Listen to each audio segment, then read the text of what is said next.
Y hablamos del genocidio cultural, la censura y la quema de libros durante la dictadura militar.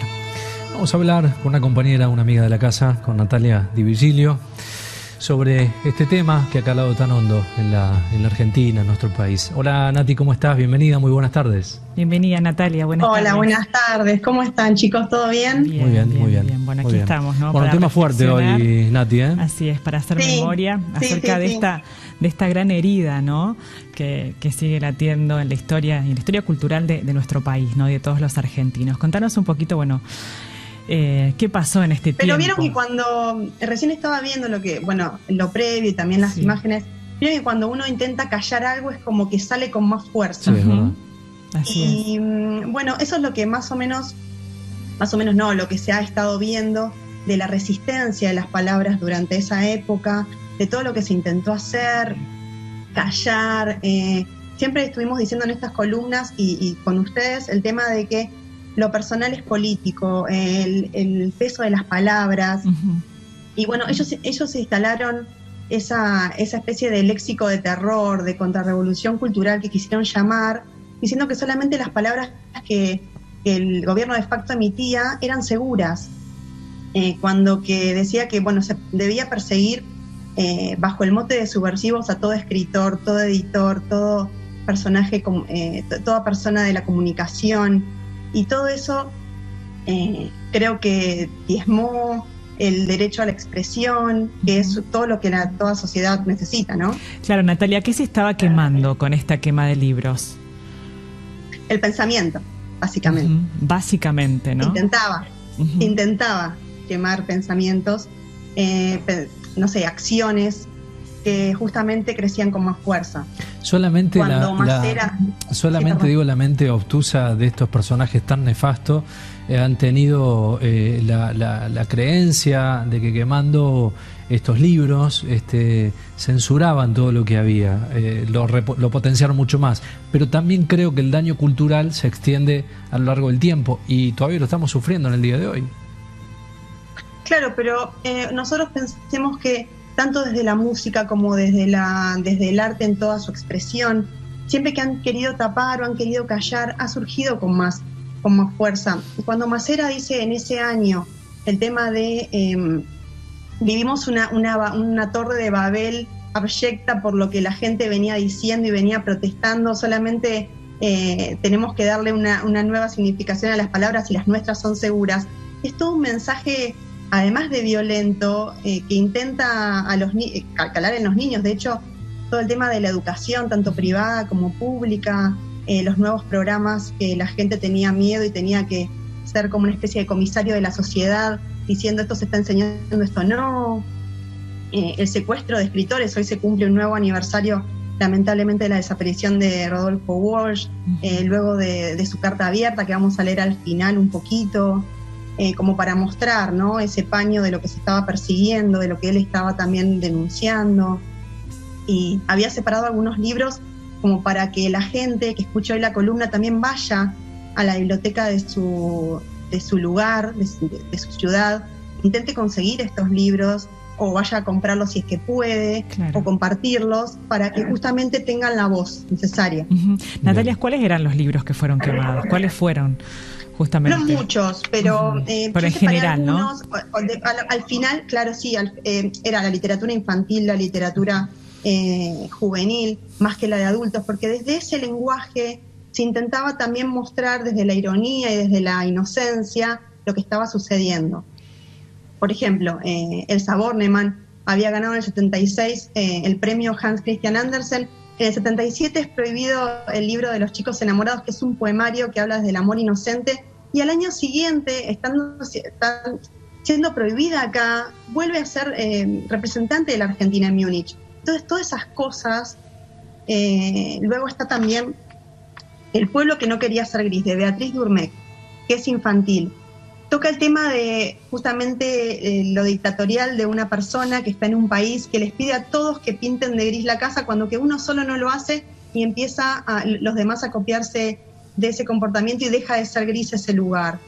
El beso de la mujer araña de Puig, Operación Masacre, que ahora les vamos a leer un poquito, Ganarse la muerte, de Griselda Gambaro, que habla de la violencia, pero ya desde la intimidad, desde el tema de lo solapado de la violencia, y eso a los dictadores, por supuesto, les interpelaba, les decía, no, ¿de qué están hablando? ¿Qué están queriendo instalar?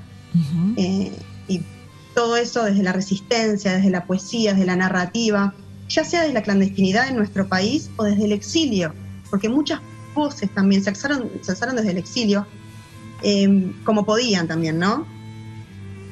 ¿Qué pasa con las escritoras mujeres, Natalia, en este marco, en este contexto y en esta situación?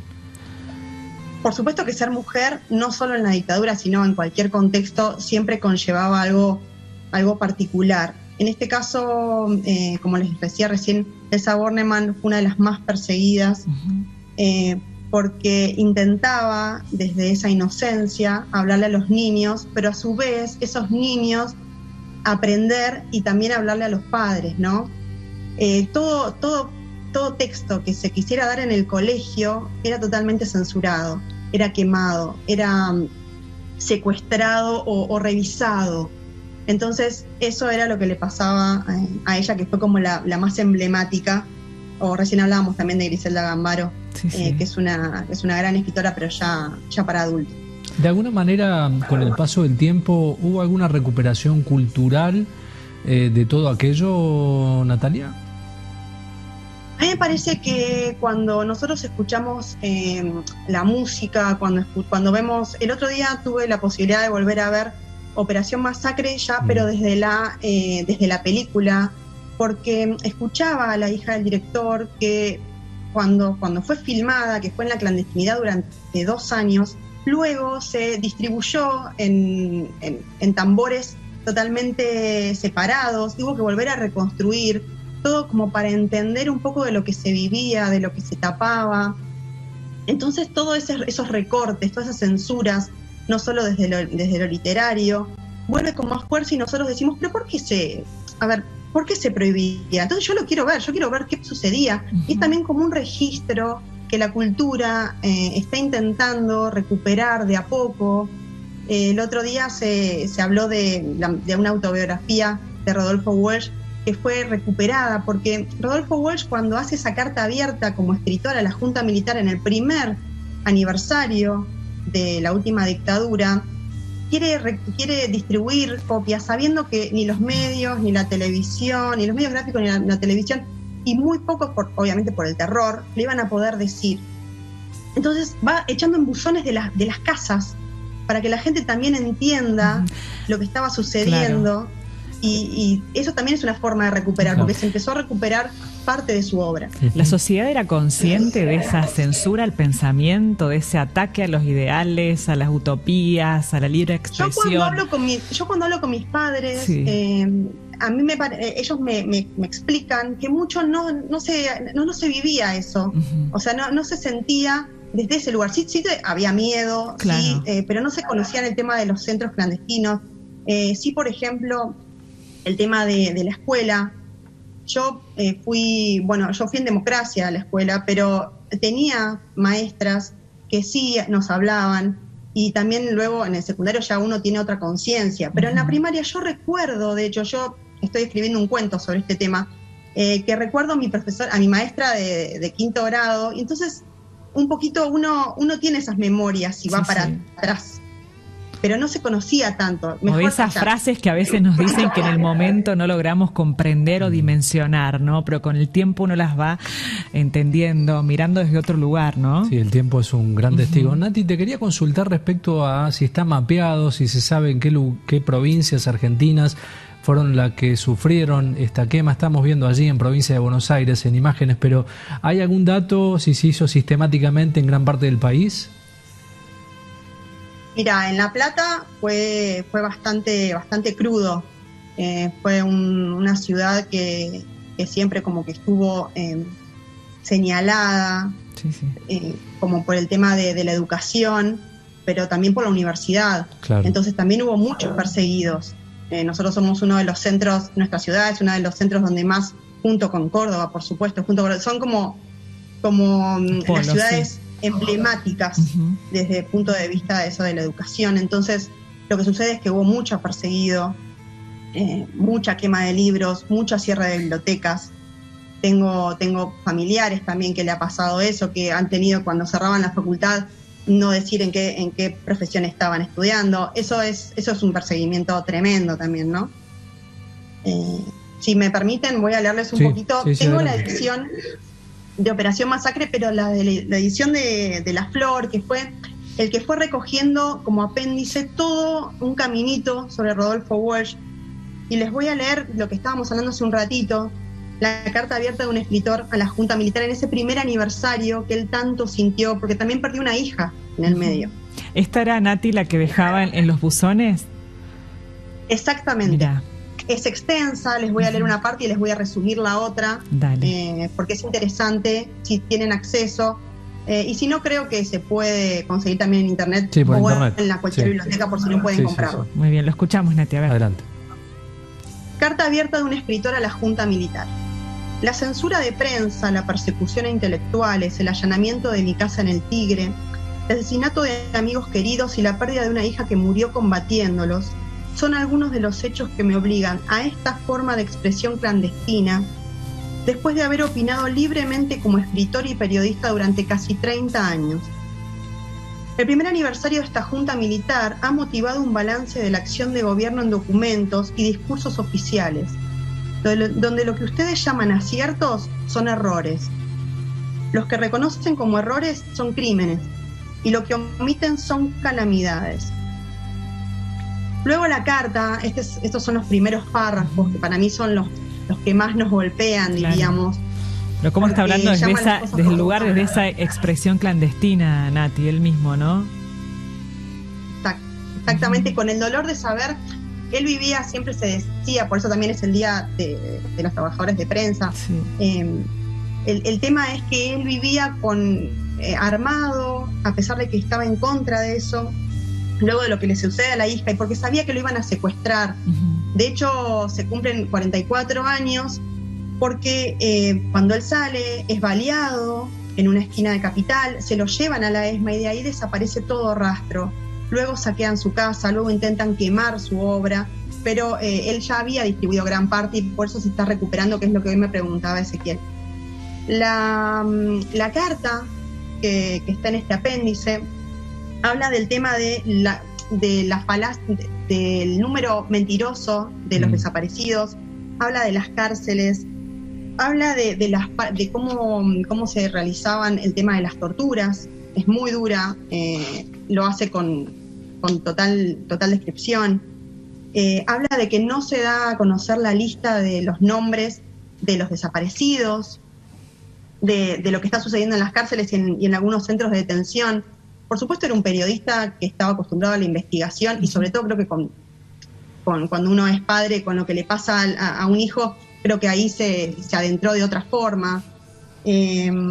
A ver qué más. De hecho, el tema de las listas, mientras vas buscando, Nati, el tema de las listas, muchas investigaciones periodísticas referenciaron el hecho de no encontrarlas, ¿no? O encontrar muy pocos rastros porque quemaron absolutamente todo. Exactamente, no hay registros.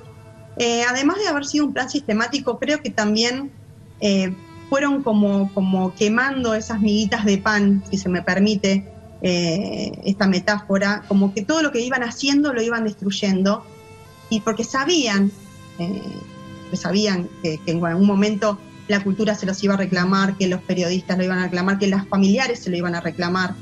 Y de hecho también habla de una de las peores tiempos económicos en los cuales fue sumida también Argentina, de la pobreza, de cuando se lo escucha un poco también a Rodolfo Walsh, se lo lee, habla de cómo Capital está sumida como una villa miseria, por cómo, esa es la metáfora que él utiliza, ¿no? Por supuesto. Después de semejante golpe económico y de todo lo que estaban sumiendo los capitales extranjeros mediante el gobierno de facto. Vos decís también, en parte de lo que comentabas respecto a lo semántico, a las letras, a lo que se escribe y lo que se interpretaba con acierto, son errores y son crímenes. Esta falsa concepción que tenía el gobierno de facto, de acuerdo a lo que clasificaban como aciertos, lo que a las claras eran aberraciones absolutas, transformadas, como vos lo decías, en crímenes, nada más y nada menos, ¿no? Pero vos pensás que cuando uno de ese triunvirato del horror dice que hay que realizar una contrarrevolución cultural porque todo lo que se sabía hasta ahora estaba mal y solamente sus palabras eran seguras, estamos hablando de una locura total. Si yo digo que solamente mi opinión vale, que solamente lo que yo escribo vale, que solamente lo que yo hago vale, ¿qué nos queda socialmente? ¿Qué sucede, no? Entonces, ya ahí, desde el primer discurso, hay una bajada de línea súper poderosa, y de ahí todo totalmente una justificación de que todo lo que venga va a estar bien.